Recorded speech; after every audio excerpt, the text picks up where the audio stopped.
I'm Cliff Laporte. I live on Gates Pond Road. I'm a member of the Berlin School Committee, and I'm currently the chairperson of the Regional Committee. And I'm joined this evening by my colleagues on the school committee, Lori Martiska, who is from Boylston. She's on the Boylston School Committee. Hi. She's on the Regional Committee, and she is chairing the Regionalization Subcommittee. And my other colleague over here is Angela Ildes. She's from Berlin. She lives on Marlborough Road. She's a Berlin School Committee member and obviously a Regional School Committee member. And she and Lori have worked together on shepherding the Regionalization Subcommittee through this process. So once again, thank you all very much for coming out tonight.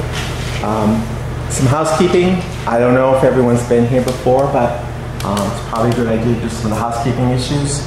Everyone should know the bathrooms are through there and downstairs. There's water.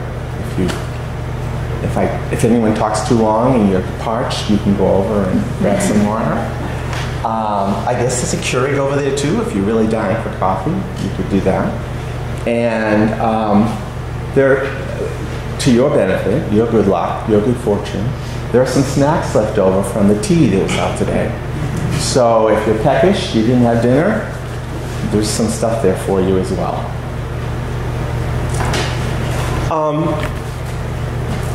I'm going to start off, I'm only going to do a quick introduction and then I'm going to turn it over to my colleagues, Angela and Lori, who will actually go through the presentation with you.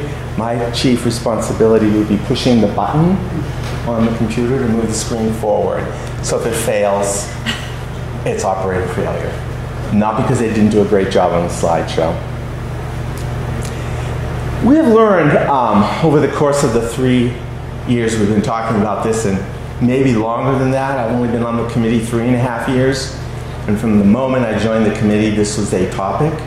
It may have been going on before that. But I know over this time that we have all learned individually through conversations with folks that there are a whole lot of people in our town who don't realize that the school system is actually 3 separate governmental agencies. There is the middle high school, Tahanto. There is Berlin Memorial with its own school committee. And there is Boylston Elementary with its own school committee. And that each of those groups have separate teacher groups, separate teacher contracts, separate benefits packages. And so what's important about that is what we really have are 3 separate agencies who are attempting to cooperate and to make the business of educating our children the best it can be. And when you have a conversation with someone who doesn't realize that, they go, wait a minute, what? You know, you've got the teachers in Berlin have different benefits than the teachers in Boylston, and they don't have the same requirements as the teachers at Tahanto, and they go, yes, that's correct, that's how it is. And people are astonished because what they think of is Tahanto Regional Middle High School, and for them, that is the name of the district, and all else flows from that. So it's probably mostly the folks who've lived here for a very, very long time who are aware of that separation. Whereas folks like myself who only lived here 15 years may not know that. I grew up in a small town, Dunstable. I raised my family in a small town, Ashby, and I now live in a small town, Berlin. And I know what it's like to be in a small town. If you've only been here 15 years, well, you really don't know. You really don't know the history. So tonight, my able colleagues are going to walk you through a presentation on our proposal, our request for the annual town meeting.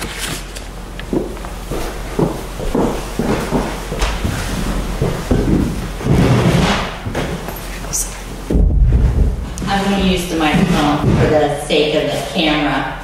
And again, I'll reiterate, thanks for coming out, I appreciate it. So what we're talking about is really, to Cliff's point, becoming a one district with 3 schools in the district, rather than what we currently have right now, which is a one school, one district structure. So I just wanted to make that clear.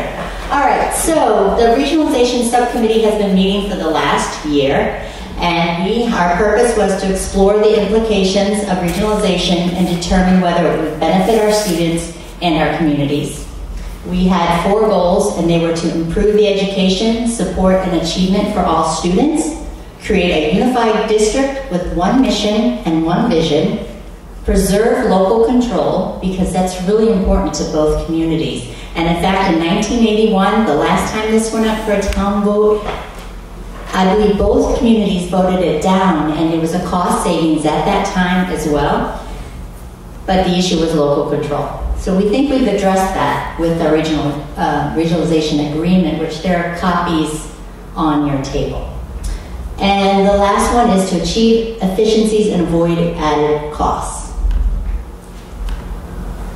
Oops, sorry. Okay. So first, tonight I'm going to talk about the educational benefits that we're seeing in an expanded region. First one is curriculum supports and professional development will be fully aligned in one district. And why this is important, because educators from the 3 schools become collaborators in creating and sharing in the development, improvement, and sustainability of rigorous curricula. So I want you to imagine for a minute in your professional life what you do, and imagine that you are asked to work with another company who does the same job. They do what you do, but they work for someone else. And you're going to get together and talk about goals and vision and an end product or an end process, whatever it is you do for work. That's what we're asking our teachers at BMS, BES, and Tohoto to work together like that. But imagine yourself again, you're working with a colleague from a different company who gets a different salary, has a different benefits package. So you're trying to cooperate, but this is why we say it's possible to align curriculum, because we really do try to do that between all 3 schools, but it makes it that much harder because it's not a true unity, it's not a true vision. So this also allows for more, I want to say one more point about that. We were talking to our superintendent about this, and the schools, we all have the Massachusetts state standards, and the schools do have the same, more or less, curriculum. They're trying horizontally, which means grade 4, and on the 2 elementary schools, and also vertical alignment, which means kindergarten up through 12. Okay, so trying to get that all aligned. And even when you're teaching to a standard, there's a variance in that. Some, and maybe Lori can explain it best, but some is very basic, and at the other end of that very same standard is very rich and dynamic education and learning. And what we're trying to do by a joint curriculum and joint collaboration is that all the students in all the grades have that upper end of the curriculum where it's really rigorous and really dynamic. So if that point makes sense, I just want to explain that a little. The next, it allows for more consistent growth between BES and BMS students, so then when they're both up at Tohoto, you can't tell the difference between where the student came from. The third is grants for professional development can be shared between the schools. Again, remember they're 3 separate companies, and so when you write a grant for BMS, that money can only be used in BMS. Title I grants, which can be used for professional development. If you have a teacher that's really dynamic and engaging and really knows a particular area of expertise, you can't say, here, please go teach this teachers over at the other school. Give them some hands-on mentoring and maybe we can't do that. Because again, think of yourself, it's like your company paying you to go help another company out. We just can't do it. The last one is more effective use of bulk purchasing and budgeting for replacement of books and materials. And that's just, we just don't have the economies of scale with the one school. So you have a larger pool, you can do better bulk purchasing and get better prices for your materials under a larger school district. I'm ready. Okay. I'll bless my cursor. Thank you. Oops. There we go. All right. Oops. That's Went too okay. fast. Yeah. I got all excited. So why can't curriculum be shared in this current system that we have? And our superintendent Zangi has expressed it best. He says some aspects of curriculum can be shared, but it's like you have two companies and you're asking employees to cooperate with each other, but there really is no structure, time, or accountability to do that. Cooperation is not the same as a shared vision and mission that being employed by one company can create. That's the kind of unity and future I am seeking for the Berlin-Boylston schools. And I'll have to add here, that's not just our current superintendent. Since I've been on the school committee the last 6 years, every superintendent, and since my children have been in school before, I have seen the same issue. It's that kind of feeling like, oh, we could do this so much better. Go ahead. 2, resources for additional supports needed for students can be shared across the district as needed. It eliminates a hands-tied scenario for meeting a student need and replaces it with the ability to share special education reimbursement monies and grant monies where needed. So I'll speak on that first. We want all our students in town to benefit from a school and situation where they thrive best. And I'm going to use the example of special educational collaboratives. They can be quite expensive, and I won't go into the cost, but regular collaboratives like $45,000 up to, if someone needs a residential, it's up to $300,000. That's the most our districts have ever paid for special education. So what happens is we budget for that, and that budget gets passed. But what can happen, and has happened, is that a student with significant needs might move into one of our communities. So after the budget's passed. So now we've got to find that money. And to be fair, our budgets are really quite tight. There's not a lot of wiggle room in that because we want to be cognizant of our taxpayers. We don't want you to put out more money for what we don't need. So we're scrambling to find money from other sources within our budget so we can cover that unexpected cost. There's something called a circuit breaker, which is special education reimbursement money, which the state pays for. It's a kind of convoluted equation, but it's basically 4 times above the average cost of per pupil spending per year, and you get a reimbursement of that over cost amount. So you get reimbursed the next year. So say I had to, say BMS paid for a student this year, that was new to our district. The following year, we would get reimbursed for this year. And when I talk about the hands-tied situation, so when a student graduates out of Tohoto, they're gone. We're not educating that person right now, but we're getting the reimbursement money. So if you had a student move in and you had reimbursement money that you didn't need, you'd be able to share it where needed. And what goes around comes around. So I worry that we'd be like, oh, well, I don't want to have to share my reimbursement money, but it might happen to your school. So anyway, next one, creates ability to share specialist staff between school buildings easily and helps ensure necessary consistency for students' sense of security and educational growth.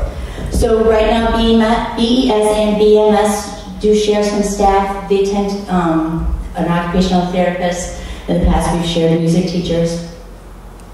And when I first joined the school committee, we did a lot more staffing based on what might be best for the staff person. And now I find that it's more driven by student need, which is good, because that's what we want, because needs change from year to year, classroom to classroom. But when we do that, wherever the staff person has the most hours, that's where they take their benefits from. So one year it might be BMS, the town of Berlin is their employer. The next year it might be Boylston Elementary. So the teacher doesn't know from year to year where they're going to take their benefits, where they're going to work the most hours. At the same time, so it creates some instability for the student because we're afraid of losing those staff in that kind of situation. Again, think of yourself. If you'd like to work somewhere where you weren't sure what your benefits were going to be the next year or how many hours you'd be in this building or that building. So again, with one region, it's one benefit package, and we can really put the staff where they're needed, when needed. Okay, I'm ready. This is a parent story. My child has special needs and has benefited from services provided by a team of caring specialists. I want him to be able to continue to have the benefit of those relationships as he moves through the district, and that is not currently possible. I believe that students who have special needs would be much better served by a unified district with the ability to share needed resources across schools and throughout a student's educational career.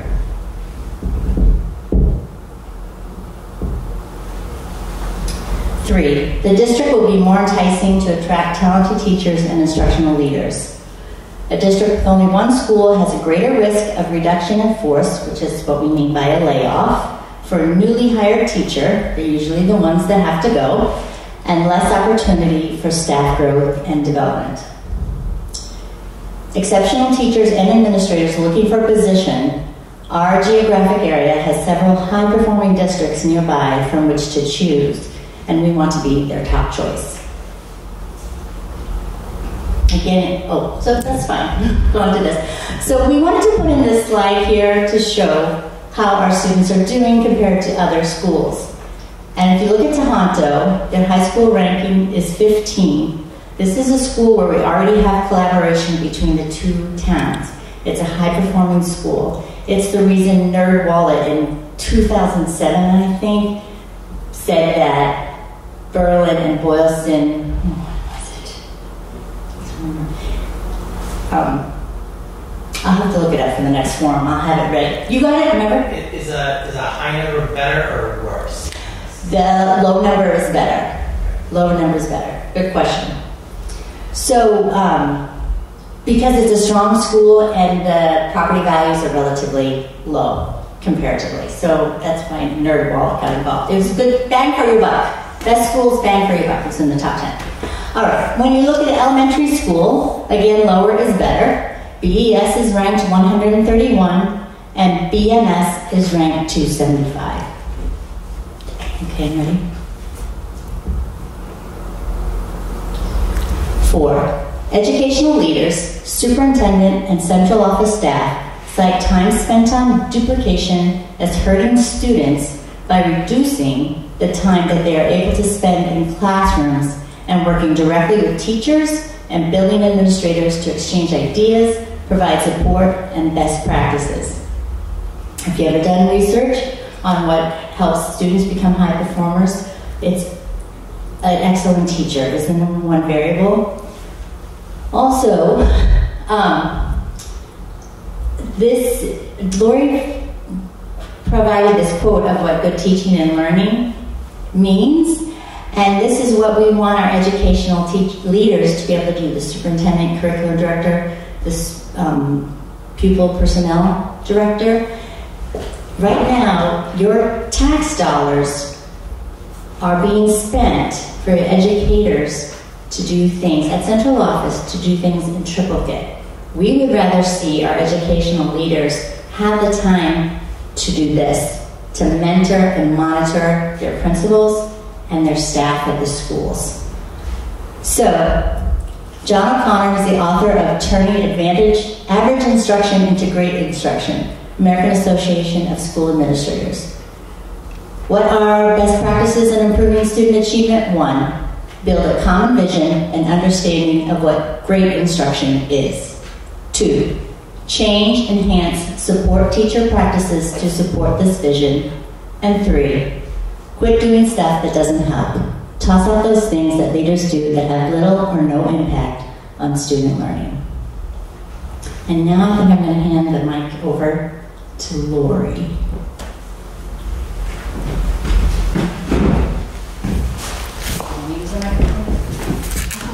Sure. Janet, is it helpful?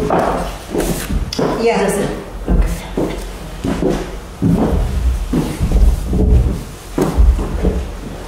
feels a little weird to use a microphone in this warm, wonderful space that we're in. We asked a lot of questions when we started the process of exploring regionalization. We held some public forums. We formed a group that had 22 people who really worked very hard to help us in this process of exploring really pros and cons around regionalization. And if there's any theme that emerged as one of the primary themes, it's this topic of local control. And so one of the things we did is ask people, what does that mean? What does that look like? What's important to you about local control? And the kinds of things we heard is, first and foremost, please assure me that I'm going to still have an elementary school in my community. That was incredibly important clearly to both communities. The second thing is they wanted to be sure that they could fund the school at the level they chose as a community. It's kind of interesting to me, we're in a scenario today where there's a perception, I think, that Berlin is much more interested in funding the schools at a higher level than Boylston is. And when we've talked to people historically, apparently at some point in the past it was the opposite. So though you can understand those perceptions, and in some cases those realities may be driven by what's happening in the local community as far as economics. But communities clearly want the ability to fund their schools at the level they choose. And then the last item had to do with representation. Are we going to continue to be represented equally at the table going forward? So go ahead, Cliff. So in the agreement, what we were able to do is try to address each of those issues. First and foremost, there is a guarantee that there will be 2 elementary schools, K to 5. We're not going to put 1 and 2 in one community and the rest in another. It makes no sense to bus students the kinds of distances we would be talking about for elementary school. And the goal here is not consolidation, it's unification. So there is a guarantee in the agreement. We also decided, and this was a school committee recommendation, and then we worked with our attorney to figure out what are the legal ways we can accomplish this. We said we're 3 and 3 right now. 3 members from Boylston, 3 members from Berlin. We feel like we're working really well together, and that we're very capable of representing the interests of the students more than just representing the interests of the individual town. And I think that becomes really important. When you look at, I've been on the school committee for about 5 or 6 years now, I've lost track. And I can tell you that not once did we have a vote that went along town lines. Never. So we said, look, this is really important to us, and the attorneys gave us 5 choices on how we could structure it, and what we chose is to have 3 members from each community. They will be elected, all 6 will be elected by both communities, and it will be at the biennial November elections. We didn't choose that, it just happened to go along with the structure we chose. The last thing is probably the most interesting thing, and this again gets at what people expressed as important around local control. Our attorney was working with another school district who was going through exactly the same kinds of conversations that we've been having. And they were very concerned about local control as well. And they were able to come up with a different method of assessing costs. And that method was approved through DESE, which was really important. And the method allows each town to be assessed for their own elementary school costs once you get beyond what's called foundation funding. So if Berlin wants to spend a whole lot more than Boylston on elementary education, that's a possibility. That's an opportunity that the community has. It also, in doing that, it still preserves benefits of regionalization, and it still maintains the method of assessment that we currently use at the middle high school level, which is really based more proportionate to number of students enrolled.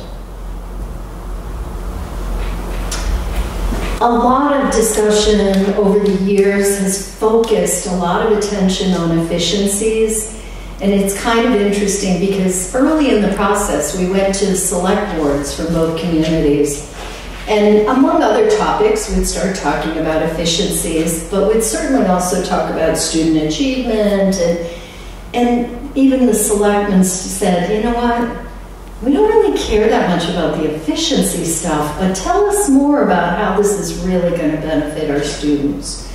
So we're going to share a little bit about efficiency, but we're going to tell you this is not the reason to vote for regionalization. When Jeff Zaney came as superintendent, he said, I don't care about that stuff. What I really, really care about is the impact that not being unified is having on our students. So, full regionalization will in fact avoid the need to file reports and grants in triplicate. It'll help us avoid redundant financial systems, and we actually are in negotiation mode every single year because we have 3 teacher contracts and each one has to be negotiated every 3 years. So we're always, and the superintendent, more important than us, the superintendent is spending time negotiating teacher contracts. So I have to tell you, in full disclosure, when we first sort of laid out this presentation, I copied and pasted. We had asked several years ago, we asked the staff, what does duplication mean? What does it look like? Give us examples. Help us really understand what this looks like. And they gave us 9 pages of stuff. And so we had 9 pages in this presentation. And to be honest, we couldn't stand looking at it either. It was like, oh my God. Suffice to say, I think we have 2 or 3 quick slides. You can go quickly, Cliff. All right. On duplication. And these are just examples. Accounts payable, accounts receivable, Medicaid claim reimbursement. This is all really exciting stuff. Bank statements, reconciliation with the towns, and online banking. Almost all of these areas require 3 separate efforts and 3 separate systems. And I think there's one more. This one I will highlight a couple things. Technology, there are a lot of reports required in education, and each one has to be done 3 times.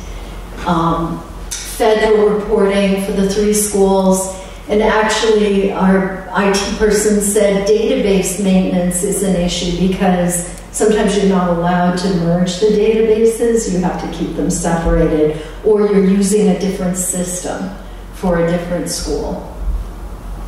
Okay, that's enough of duplication. What's the impact on teachers? This is another one that comes up quite a bit. People worry about how will this affect our teachers, because let's face it, they're the critical people who are really providing the quality of education. Currently, just FYI, as I said earlier, there are 3 teacher contracts. There are actually 2 unions, MTA and AFT. Teachers, if regionalization were to pass, the teachers have the opportunity to vote which union do they want to represent them. No teacher will go backwards in terms of pay. That's a state law. As a result of regionalization, no teacher can go backwards. Pay increases that will be needed to achieve parity can be phased in. You do not have to do those all in 1 year. I'm going to show you financial modeling that shows those in 1 year, but they do not have to be done in 1 year. And then the new regional contract will be negotiated at that point. Berlin teachers will gain retiree health benefits. That's a big one, right? That's really something that has been a topic of quite a bit of conversation. And they will also participate in the region's health plan rather than the municipal health plan. Boylston teachers will end up achieving some savings for health insurance, partly because they contribute a higher proportion to the cost currently than the region does. Efforts are underway right now to really gauge how does it impact on the towns when you pull these folks out of the municipal health plans. Oh my God, does that make the town's health insurance costs go up? And both communities are looking at this right now. We actually are, Bob Conry at Central Office has provided some data so that they can get a clear sense of what this will look like. We've heard two things so far. One of the communities said, we think we'll actually be better off because the experience rating will improve when the teachers are not in our group anymore. And then the other thing that was pointed out is that both towns are in MIAA, is that what it's called? Mm-hmm. And so they could actually make the decision to come together in order to achieve some greater economies. But we're still waiting to hear what the actual financial impact is. Teachers will also gain some additional flexibility to move through the system. And I think Angela highlighted that a little bit already. Impact on costs. Now this is an interesting one. We started this process 2 or 3 years ago, and there was a feasibility study done, and the feasibility study included a whole 20 years worth of financial information on this big long spreadsheet. And the bottom line was, in year 1, Boylston's costs would have increased by $600,000, and Berlin's would have decreased by $600,000. Now you want to vote for that, right? Obviously, that's not going to be a start. That's a non-starter. And so that was one of the things that we were looking at and saying, how do you come together in a regional system and not have one community get hurt or the other community benefit to an extent that may not be needed? So the net impact, and what Bob Conry has done, this is modeling. So what he did is take 2018, the budget, and say, if we were regionalized under the new assessment method that we're talking about, what would it look like?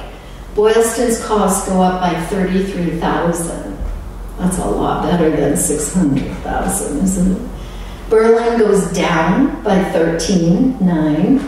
And then, so therefore, the net difference to the region is $19,000, which is on the scope of the size of the district. That's a pretty negligible change. This impact, I mean, there are people who will say, wait a minute, Boylston's going up by $33,000. That number can be different depending on whether there's a choice, whether people choose to phase in the teacher salary equalization or to do it all in 1 year. That's based on doing it all in 1 year. Well, I was just going to ask if is the bulk of that increase for Boylston because of salary issues? I'm going to go ahead and ask, can you skip to the last 2 slides? I'm going to show you the financial detail. That's fine. If you promise you're not going to, your eyes aren't going to glaze over. Do you want to do this one before you go to that? You want to do the summary and then? You can do it in your own order. No, I'll do the summary after. Okay. Sorry. Maybe I should have inserted those financial ones in there. I'm having trouble navigating. Or go to 1. That's 2. Go 1 up, please. Oops. Sorry. Okay. All right, the show's over. Let me make these numbers up from the top of my head, what I recall. The reality is that there are increases due to the teacher salary parity. There are decreases due to, there's some bonus aid that we would qualify for. It's very minimal, like $21,000. There also are advantages financially in terms of, I'll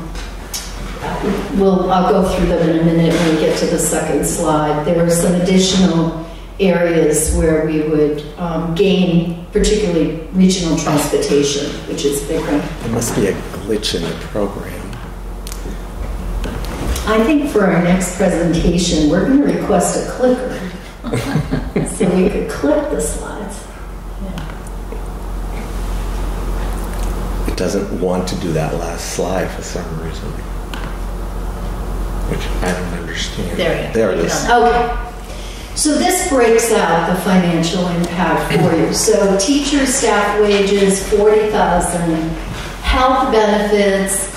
Berlin will actually have a big cost savings on the health benefits side, and Boylston will have an increase in their costs. Health benefits for retirees. Now, Bob has put a number in there of $43,000. That would obviously not be realized in year one because you're not going to have somebody who's retired already. I'm sorry? You're about year 10. Okay. The next area, regional transportation, there's something like $81,000 in new revenue that comes to us because we'll be fully regionalized and all of our transportation costs will be we'll be able to get state aid. Now that's a big issue sometimes because the state is not fully funding that. They've been funding it around 73%, and I think that's what Bob used as a number. There's that little teeny Chapter 70 bonus aid to convince us all to regionalize, $21,000. And then the two areas where we're actually going to experience a loss is the rural schools grants. Berlin would lose 25, and between Boylston and Berlin, it would be another 48,000 in rural schools grant money. However, rural schools grant money has been decreasing over the past few years, and there's no guarantee that it was going to continue, but it is reflected here. So what you see is the subtotal with Boylston with a net increase in costs of 33, and Berlin with a net decrease of 13,000. Are there any other questions? Thank God. Okay. I'm kidding. I'm happy to answer financial questions, and I'll tell you if I can't and don't know the answer. Can you explain why the rural schools grant money is decreasing? I don't know why it's decreasing in general. I can tell you why it won't apply for a regional school. For some reason, Boylston is not rural enough. We're too close to the highway or too close to city. There was some element where Boylston kicks it out. So that's the reason. So that affects BMS, then that would affect BMS because under the regionalization. It would under the regionalization, okay. Right. If I could say something? Of course. There is a belief that BMS would lose the rural schools grant if the CAPES at Berlin gets built. Right. Because there would be dense housing right near the elementary school, and that would go away anyways.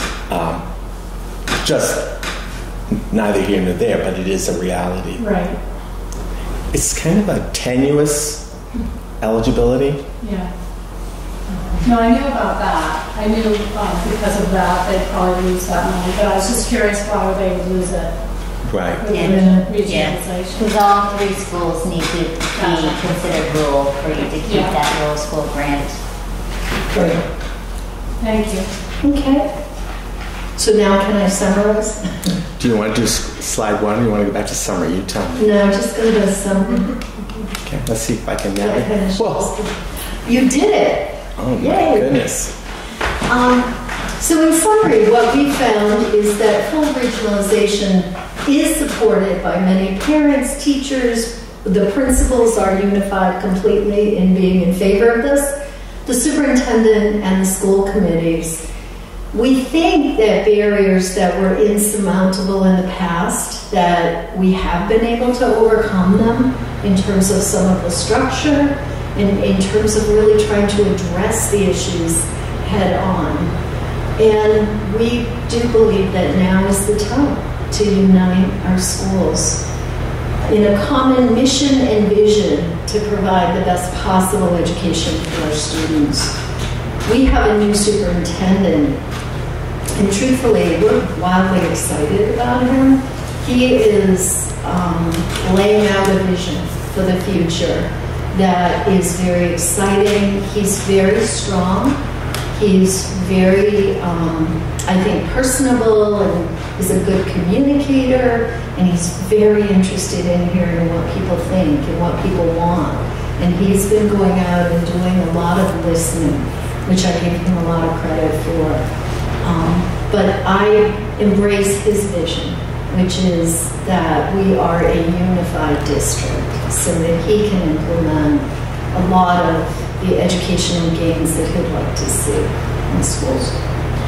So that's it. Now you can throw your hardest questions at us. This is an easy one, I think. So is Wilson voting on this at their town meeting? And Yes. so we have to pass it and they have to pass it for it to go through. So Correct. we could say, yay, let's do it, and they could say, nah, we won't do it, and then it won't happen. Well, good news for you is that they're on 2 different nights. Even though town meeting, both of us have town meetings starting on May 7th, this topic is on Berlin's town meeting for the second night agenda. So it gives you a chance to see, let's see what Boylston does and then we'll vote, which is an unusual circumstance. I'd like to say something about that as well. I'm going to stand though. Do you want the microphone here? Sure. So it's true that Boylston will be voting on Monday night and we will be voting on Tuesday night. And it is the expectation of the school committee that should Boylston not vote in favor of it, we're going to ask the town meeting on Tuesday night to take a vote anyways. We're going to do our presentation, we're going to make our case, and we're going to ask the voters who are at the town meeting to vote. We've worked long and hard over 3 years to get to this point, and we feel that we deserve to have that opportunity with our voters and to know what the sense of the community is. And unless we had that vote, we would not know what the sense of the community was. And when you've worked that hard for this long, I think we should do that. Sorry. Don't fall. I just also want to explain the timeline. So should both Boylston and Berlin pass this regional agreement, which is an amendment to our current regional agreement for the 6 to 12 graders, what happens then is that the commissioner, the Department of Education and Secondary Education, he needs to approve this as well. So during the course of this past year, we've also been working with our liaison at the Department of Education, sharing with her our drafts and getting feedback from her and making sure that everything in there is legal and that the Department of Education will agree with it and approve it, because we don't want the towns to vote to approve it and then the commissioners say, oh no, I'm sorry. So that's the real timeline. And the commissioner has until December 2018 to sign this. So that's why our transition committee actually begins in January of 2019, and it's a 6-month transition, and then the region becomes into effect July 1, 2019, and because we have to go to the biannual elections for school committee, the school committee will be a transition committee until November of 2020. Right now, we use an appointment method for the regional school committee where a town board appoints the members. So what we do is each of the elementary school committee, after the elections, they appoint the newly elected school committee member to the region. So I just wanted to make that clear. Other questions? I just want to make sure I understand. So each town maintains its elementary school, including its own principal as they currently exist, the support staff, specialists as they currently exist. And is there anything in the agreement that would prevent the superintendent, let's say, from consolidating in some way that might improve the services in Berlin and favor them over to Boylston, for example?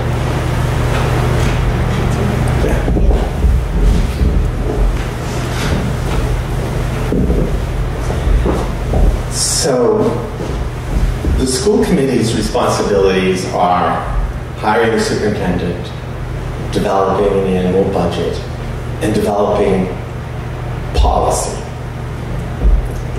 And although that's much less power than school committees had 20 years ago, it is a powerful thing. And then the school committee would be made up of 3 Boylston people and 3 Berlin people. The balance is there in the sense that it would be difficult for there to be an imbalance in service offered when our regional district and all 6 members want to come to consensus and protect their own communities as well. So, I couldn't say for certain that someone like the superintendent might not come to us with a proposal, but then we would hash it out as part of policy, budget, and so on like that. Did that answer your question? I think the one caveat, not about changing the balance of power, but one of the advantages of regionalization is the ability to share resources across the schools. So it's possible, not thinking of the principle, but it's possible that the way specialty services are delivered could be reconfigured in some way, but there's no specific plan for that. I'll give you one example of an opportunity that could be available to Berlin that might not be right now. The Boylston is looking to develop a severe special needs program. And if that is developed right now, Berlin would have to school choice a student in, as opposed to under this scenario, they could become a pupil in that program if they wanted what is appropriate. So they would go to Boylston. It's an opportunity.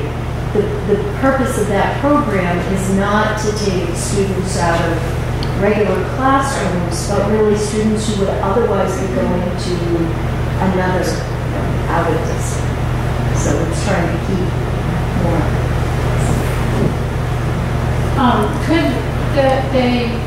Would Boylston and Berlin elementary schools do school choice if this happened? Would there be a school choice option, or has that been talked about? Or? Yes, and that's in the agreement.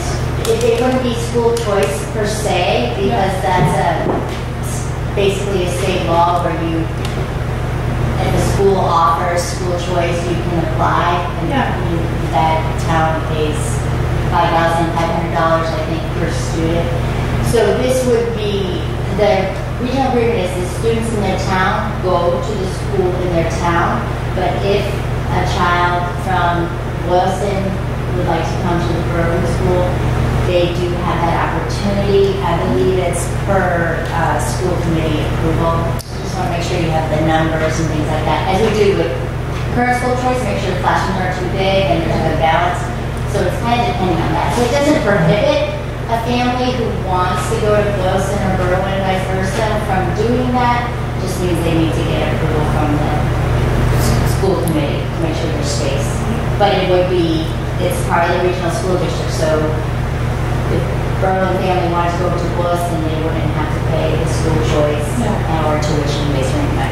So that seems like a good option. But they have to transfer themselves. It may be an opportunity. Yeah, We don't know. Yeah. Would be a good opportunity. That would be a plus. Yeah, because there are families that school choice each other's school, and they probably want to stay. I want to stay in that school, so what does this mean to me personally?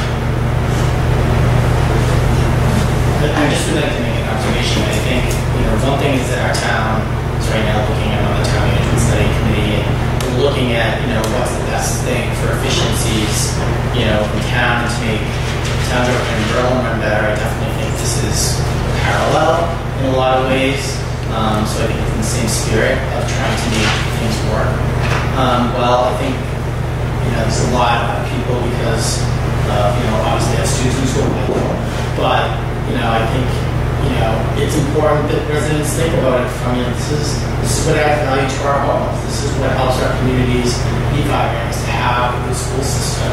And I think, one thing that we talk about on the town management study committee about keeping Berlin, a good community as it is that it's great that we've managed to get to the point that we are today because of volunteers and cooperation and things working well. But, I think it's important to have, a structure that really makes sense to ensure that continues. I mean, I think, you guys have done a great job. I think that there have been animosities over the years because of shifts of power and budgets. When I was a selectman 25 years ago, the financial situation was opposite. I think Berlin is in a stronger position today than Boylston and vice versa. And I remember the struggles and animosity at times when it came to Berlin's budget because of the big challenges of the school. And I think you're right. You talked about how fortunes can change over time. When we have a huge development planned in town, the numbers can skew and things can shift. But where you were playing down, I think I think it's important to think of what's best for students. I've heard that at the selectmen's meeting, and there were a lot of questions about, what is the benefit to students, because, that's ultimately what this is about. But I do think it's not worth downplaying the duplication issues. Those are awful things that you put out there. I mean, none of us would want to work in organizations or companies that have that level of craziness that you have to do things 3 times. It's not efficient. And I think that is definitely directly an impact. And one of you did allude to it. I mean, those are good resources that our tax dollars are paying for to do stupid duplication. And it doesn't help to attract quality candidates. I mean, our rankings aren't as great in some of those things. And I think there is power in numbers. And I think we all see that in our personal lives and companies that we work for. And it is interesting. I think, Angela, you said, the town turned down in 81. Is that how long ago? Even though there were financial impacts. So I do think that, it's great that everybody's focused on what's best for the students. But I do think that, I think what's best for the students is to be able to have a great superintendent, have efficient operating staff, have, power to do better collective bargaining. I know that one of the issues is this whole issue about health insurance in town. But, if we're not forced to look at it, we never will. So, I think it makes a lot of sense, for the region. I think you addressed the issue that was the big issue, this control issue of money.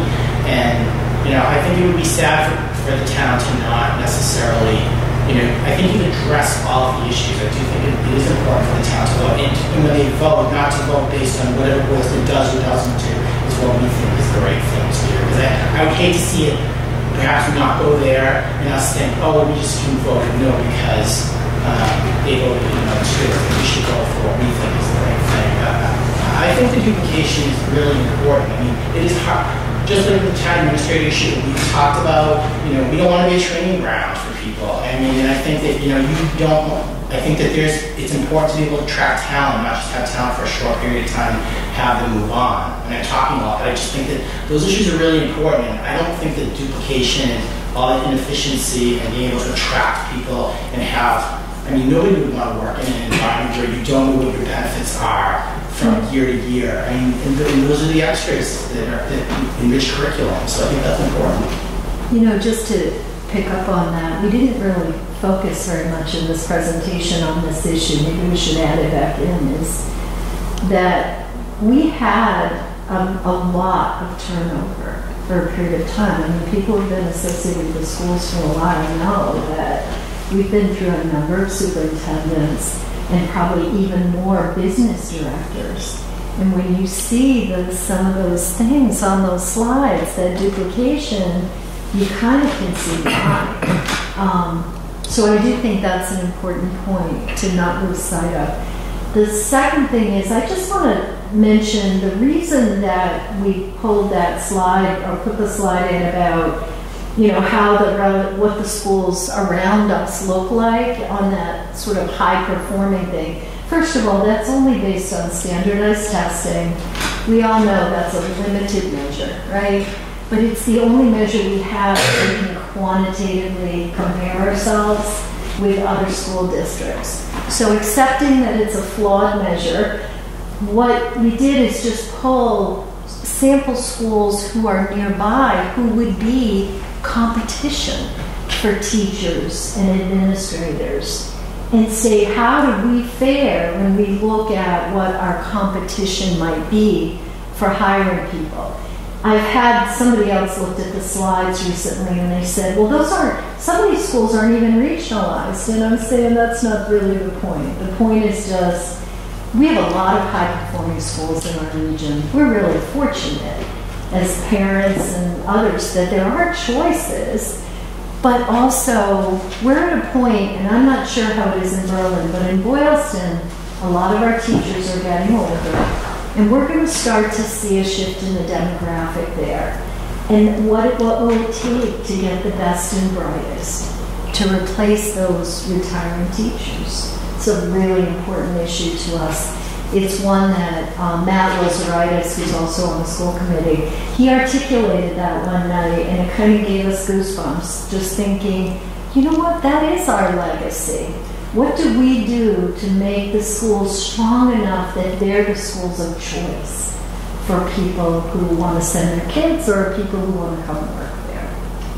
And also, we just strongly feel that it's in everyone's best interest to really care about this issue, to really hold their schools in high value, because even if they are retirees and don't have kids anymore in the schools or don't, it matters, because when we have to move for our job or we pass away and our loved ones are selling our house, what's the first thing a prospective buyer asks? How are the schools?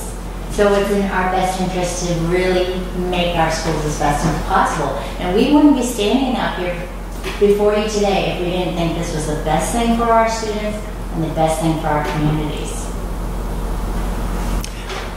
Other questions? You said that they would share resources. Are they going to share physical resources? And what I mean by that is technology per se. I do know that in Memorial, every child has access to either an iPad or a Chromebook, and I do not know. What I was told is that does not happen at Boylston. So are they going to take, and now all of these iPads and Chromebooks belong to the regional school district, and they're going to take some out and send them to a different school? Or are they going to maintain in the school, which they purchase them through grants, etc.? Will that change? Will they take physical resources and separate it? I cannot envision a scenario where they're going to redistribute physical resources such that Berlin is adversely affected. That's nobody's goal. Nobody wants to see one school go down so the other one can go up. I think where it probably would have the best impact is around grants for technology, where now you can seek grant funding and you can deploy that technology where it's most needed, as opposed to saying, let's take more from here and move it over there.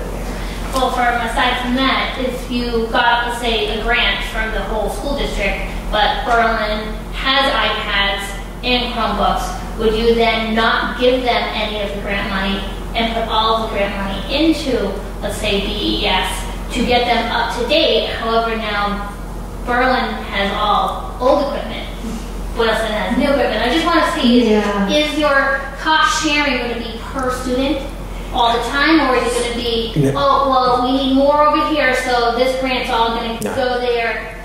When you look at technology too, how that funding comes into both of the elementary schools it's not always just through the budget per se. There are resources in Boylston, the parent group raises money and they deploy technology through that means. I think the thing is that Berlin would maintain the ability, as part of that local control, you're going to work with the principal and he's going to put together a budget with the school committee, right? The needs of your school will be taken into account around what does that budget look like. So if, for example, technology is the priority need, the superintendent's actually trying to move more of those resources into the budgets for the schools because he thinks it's a rocky road to have to depend on what parents can raise in order to improve the technology in our schools.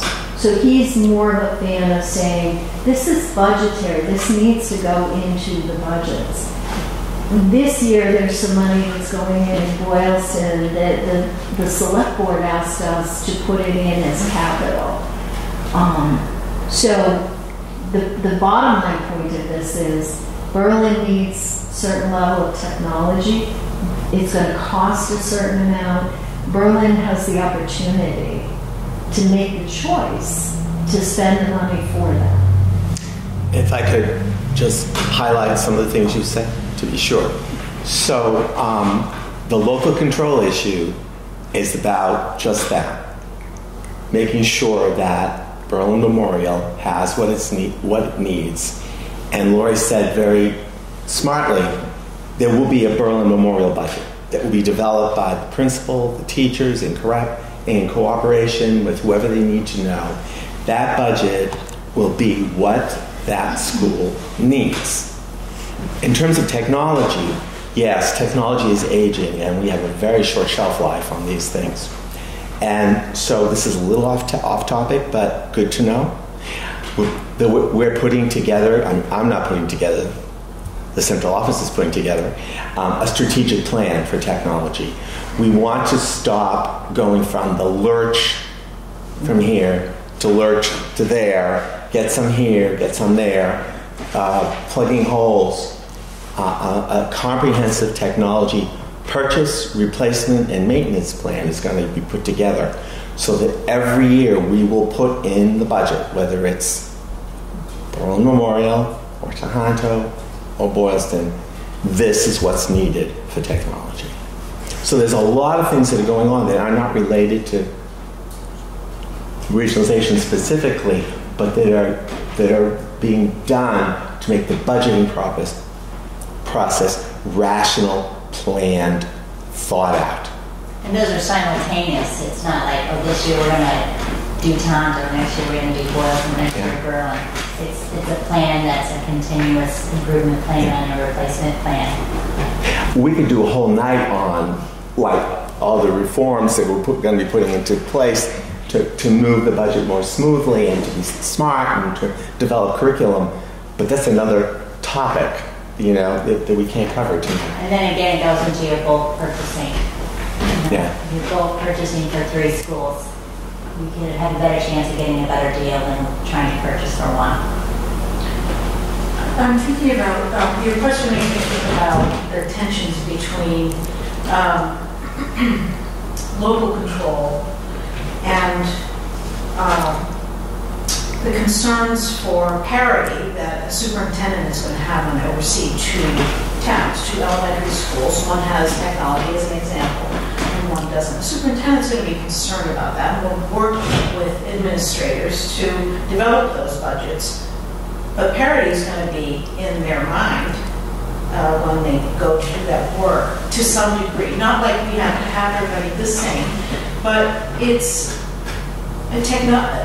integrating technology into the curriculum is going to be a broad concern, an agenda. It's going to be part of the vision in some way. You can anticipate that. So I think this is just one example. So take it to teacher's contract and getting parity with salaries, for example. You also have integration issues when you bring these two towns together. So, for instance, the cost of integrating and upgrading data management systems when two school districts are using different tools to manage their data, track their data over time, or submit their data to the state. There are going to be some costs, I think, that come out of these tensions between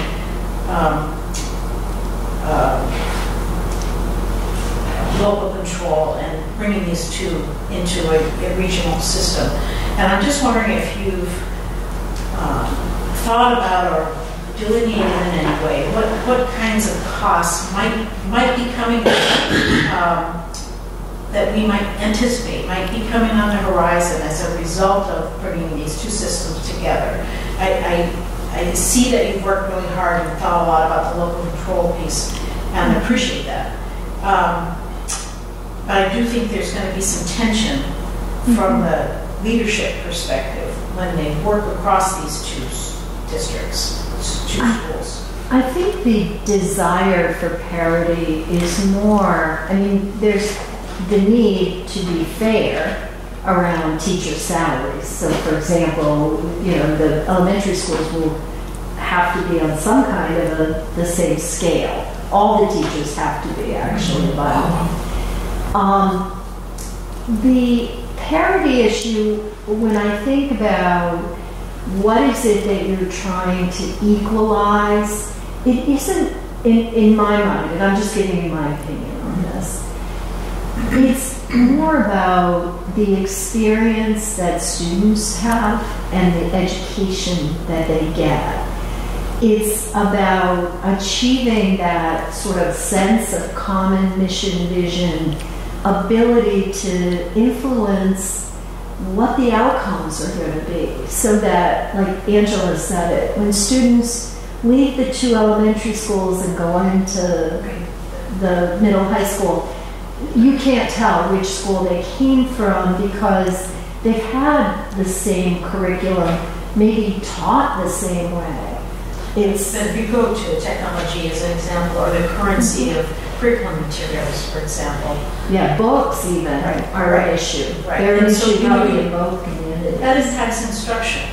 It impacts professional development that teachers need in order to work with those tools effectively. Right. So if there are discrepancies between the two towns, I expect there to be some kind of cost, not just financial but time, coming down the pike here that would be, in my view, good to just surface. Yeah, I think you're right in terms of when I think about curriculum and I think about books and materials that support curriculum.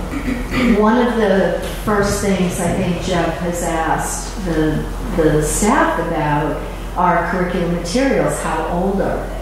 And he was pretty horrified that some of our books in both of our schools and at the middle high school are pretty old. So he's looking, regardless of whether we regionalize or not, he's looking at a plan for replacement. And we voted to put the first piece of that in this year's budget that we're bringing to town floor, because that's a crucial issue. So part of it is bringing everybody's books up to date, but now you're right, it's also making sure we're all using the same books and materials. And then people are trained in how to do that effectively. Professional development will be a huge piece, absolutely. I don't think there's any way we can predict with any accuracy what some costs we might encounter, because there are so many moving parts right now. I agree on many fronts, but something like integrating data management systems is predictable, I think. If you have if there are two different data management systems in these two towns. I was talking to the assistant to the business director the other day, and I'm not sure if this is part of your point you're making, but you know, obviously she has to do everything in triple bit. So of course she works there. She's a big fan of regionalization. But she said, you know, that first year, it is going to be more work getting everything into the same databases and things like that. But after that, it's going to be so much more efficient. And that's part of what the bonus aid that the state gives us is regarding, because the state doesn't want to read 3 reports any more than we like writing them. And so if there's any cost involved, that's where that comes from. It's $50 per student, $40 the second year, $30 the third, and so on down to 0. So over 5 years, it's pared down, this bonus aid. And a lot of it is also for negotiating that first contract when you become a region. That's primarily what that bonus aid is for. We're pretty lucky because our attorney's on a retainer, so we'll have no increased attorney's fees when we negotiate that contract. It'll just be a contract that we negotiate and won't have to do again for 3 years. Yeah, the committee has a great contract with our attorney. Yeah. We have a great attorney, actually. I have to tell you, I think our towns are very fortunate. Yeah. I think you're raising very valid, good Raise issues. it as any kind of negative, right? So- Well, no, just things So to the work that you've done in the direction that you're recommending, I'm just trying to look to the horizon a little bit to Sure. anticipate some of the costs that I'm sure will come forward in merging. I'm in a situation right now where I'm in an organization that's actually merging with another organization. And it's I laugh to myself sometimes because I think it's the same thing. This regionalization effort. Cultures, bringing diverse cultures together, people who are used to doing things a certain way. Those are legitimate things that will not be easy. Right. So I don't think anybody should say, oh, regionalization will be simple, it won't cost anything, it's perfect. It is, there are challenges along the way that, you know, in the long run, you end up with something that's beautiful. Any more questions? Laura. One small question. So you guys talk about like K through 5. What are they doing about preschool? I mean, is preschool going to be merged into one classroom? I know Boylston's in the Tohoto and Berlin's is at Berlin Memorial. Will it be combined? Because you might get some pushback from parents in the town if you're going to be moving the kids. But I'm just saying, all of your stuff says K through 5th grade, and so that might be questions that come up. I think the agreement is actually pre-K to 12, but when we talk about the school having a K to 5, we just made that stipulation because BMS right now has a preschool, and Boylston doesn't have a preschool in their building. And so that's why that particular section, so we didn't want to say that Boylston has to have pre-K when they currently don't. I'm just saying, you might get those questions. Yeah. Because I know that a lot Good of question. people are very happy that there's a preschool in Berlin and that they don't have to. It's the only one right now, right? The one at BMS? There's... Yeah. It's the one. Right. Yeah. No, I don't think that's a concern, but that's a great point. Right, just in case it comes up. Any other questions? Comments? You can have one more question. You said that was your last. You said that last question was your last one, Laura. It's actually kind of a big one. My other question would be is that our population is changing, and I know that some years we have enough kids for 2 classrooms, and there is 1 grade right now in Berlin that has 1 classroom instead of 2. Every year they have to switch all around. So now this teacher is not teaching 3rd grade anymore, she's teaching 2nd grade, and that teacher used to teach 1st grade and now she doesn't, and they have to change every year. Do you foresee, will this regionalization allow teachers to be switched from school to school? Like, oh, we no longer need this 3rd grade teacher. You don't get rid of the 3rd grade teacher because you don't need her for 1 year. Is that regionalization going to allow the fluctuations? Or are we going to have to just go to 2 classrooms for every grade and... Yeah.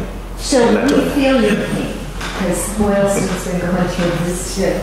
You guess, you know, you predict that there's going to be this many new kids coming in, and all of a sudden we had to add a teacher midstream for several years actually. So we're going through that same thing too with Boylston. I think the thing is that I don't anticipate that either school is going to be in a position where you're going to keep an extra teacher on just in case. What I see is an opportunity with regionalization is if you've got 2 third grade teachers and for 1 year you only need 1, but hey, the other school could use that extra teacher, they now have an easy way to make that shift. They have an opportunity more than So you can retain the talent. That's what I was saying. Like, if you don't want to Yes. get rid of somebody for 1 year when you know that the second grade class needs 2 third grade teachers. Exactly. So the contract is with the district, is that correct? In the future. Contract? You mean presently? No, after regionalization. there's one regional There'll be teacher. 1 regional teacher's contract. They'll all be So hired if by- somebody's hired, if somebody's working in Berlin, they can be moved in the subsequent year to Boylston. Is that right? Yes, they could be, theoretically. And I foresee that's something that will somehow be addressed in that contract, because the teachers will want to have that addressed, like, It'll be negotiated, Yeah. I'm sure. so that's definitely a bargaining piece, like how, if there has to be a move, who volunteers to move, who goes, you know? Good point. It's an opportunity, like Lori said, you know, if you had 1 class come in and you would otherwise be doing a reduction in force, which means the newest teacher hired is so long, it gives that teacher an opportunity to move where the need is. But as far as Yeah, that's a really good point, Angela. Working conditions will have to be negotiated with the new labor group. And that invariably will include language about transfers. You can be sure about that. What about taking the shifts of children? So it came from a different school district before that had multiple elementary schools. Let's say that Boylston has an influx of children and they now have 23 kids in each grade, in each classroom. And Berlin stays status quo where you have 14 or 15. Will there be some sort of shifting of children to maybe equalize so you don't have to add another teacher at Boylston and have line, classrooms? district lines. Right. Yeah. No, Because that's we not the safeguarded intent. that in the agreement, and that's why we're doing it. That's why there are 2 distinct elementary If, schools. you know, 50 years from now, there becomes some sort of big population shift and we really need to address how this agreement is written, then it goes to both towns for a vote again. Just like this agreement used to say 7th grade through 12th grade are part of the regional school district.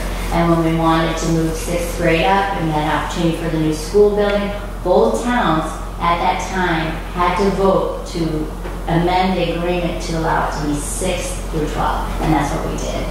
I think 2012, maybe. There's just no scenario where you can see it being a good thing to bus students from. I mean, as it is, I live on Green Street, which isn't that far from Berlin, actually. And my kids were always the last ones on the bus, and they were on the bus for, you know, a long, or sometimes the first one's on and last one's off, and they were on for a long time. And I thought, oh my God, if you were trying to do that from Berlin to Boylston, it's nothing anybody's interested in. It's not in the best interest of the students at all. Yeah. Other questions, comments? What could we do to make the presentation better, more streamlined? I have a particular aversion to PowerPoints that are too small. And is the print small? That's small. I definitely need to blow that up so you Got can get the points across. I have trouble reading them. So. Okay. No, that's how. You didn't know you were going to be our testing ground. Three more of these. Did you go through the focus group? Where else? Well, there's 2 more in Berlin. Mosaic Village on the 23rd, and then BMS on May 3rd. May 1st. May 1st. First. Yeah. May 3rd is Both at 10 and Boylston. But, yeah, both What is else are you doing Boylston to Elementary. connect with the other 2,990 people in town? We were thinking you would do that for us. When you showed the bar graph Yep, showing the disparity between BES and BMS, which wasn't the point of that, by I the way. know, but it was as a parent of a student, that's striking to me. And, I'd like to see that I'd like to see that be more alike. That, to me, that shows the difference between the two elementary schools. So, We hear presentations from the principals, and I'll tell you that Ace and John do a really good job working together. They try their best to collaborate. And so they were each presenting standardized testing data to the school committee. And on some levels they were close, and on other levels there was a big disparity. And so we asked the question, like, what's that about? Why is this? And it was the English language arts where there was a huge disparity. And the response was, well, I think Boylston's doing a whole lot more writing than we are. And that gives you that example of what Angela's saying is the approach you take. You can still be operating within the corridors of what standards are. You're all following, in theory, the same curriculum. But you can do it very differently and still be within those corridors. So the response was really that, yeah, I think we need to focus more on writing too. right. So it's those kinds of things where you hope some of those disparities can be smoothed out. Yeah, I think one more comment. I think being able to move the teachers between the schools, from me, my point of view, I think that's a positive thing. Because I think one of the things about BMS, it's such a small school. I think there's a certain amount of staleness there because it's a small school and the same teachers. I felt like one of my son's best teachers left there because it wasn't an attractive place to work. So that, I don't know if I'm saying that right, but I think attracting more talent and be able to change it up a little bit would be a really positive thing for a small school. So to me, this all seems very positive. I don't see, I personally don't see a lot of negative about it. So I'm hoping it passes. Stand up and say that at time meeting. Yes. I will. I'm happy to say that. Thanks for asking that question, because that's an important question. Because it's never easy to stand up at town meeting, because you never know what blowback you're going to get. And that's every town I've ever lived in. It's not unique to Berlin. I mean, goodness gracious. So it takes some courage to get up there and express a point of view. I'd like to go back and try to answer your question a little bit. And I haven't been in charge of this. I'm just like, I'm the third wheel here, but I know some stuff. A little.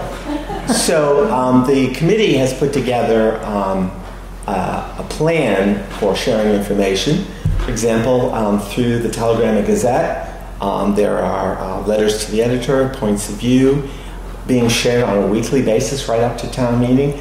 3 have been presented, 1 more tomorrow. I believe there's one more tomorrow, but they won't run any after this week. Oh, really?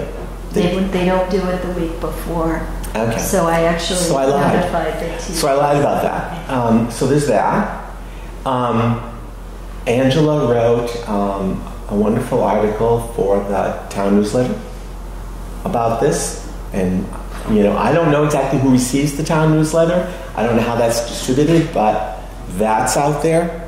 The Regionalization Subcommittee has information on the web under the schools.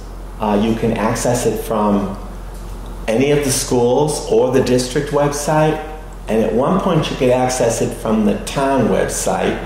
You still can. That's good. We should put this up. I haven't checked that recently. My little bit that I've been doing is that I've been posting on the Berlin Neighbors Connect on Facebook, posting information. I know people are reading it because it's being shared. I see, that the posting's been shared, so I know that people are doing that.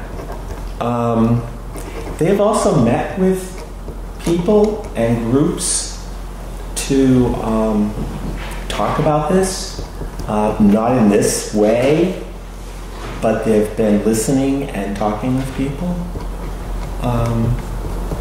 What else am I forgetting? And what about the day of the town meeting? Do you have any plans to have people briefing in the lobby and answering questions? See people coming. Oh, well, that wasn't a plan, but We can we talked do that and about not violate the having town meeting rules? I think we need the moderator's approval for that, probably. I'd have to stand Yeah, I was outside. saying that at town meeting, and we're going to do a very short PowerPoint. Yeah. A very short PowerPoint. People kind of trickle in and you can get an opportunity to just come up and do and answer questions for them as they're coming in. Yeah, you need to set up people to do it.